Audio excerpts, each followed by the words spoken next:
कुरान के सूरा 24 आयत नंबर 30 में अल्लाह का आदेश है अपने पैगंबर हजरत मोहम्मद सल्लल्लाहु अलैहि वसल्लम के लिए, ऐ पैगंबर मोमिनों यानी मुसलमानों से कह दो कि वे अपनी निगाहें नीची रखा करें और अपनी शर्मगाहों की हिफाजत करें।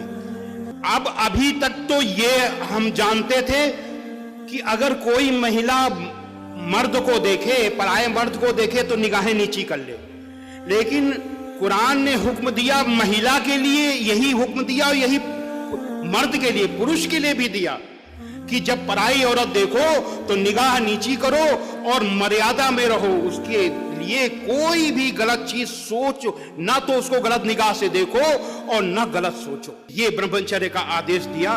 और सूरा 7 आयत नंबर 28 में अल्लाह बेहाई का हुक्म हरगिज नहीं देता।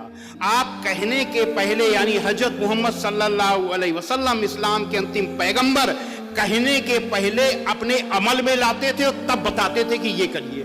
आपने कहा तुम में से सबसे अच्छा आदमी वह है जिसका चरित्र सबसे अच्छा।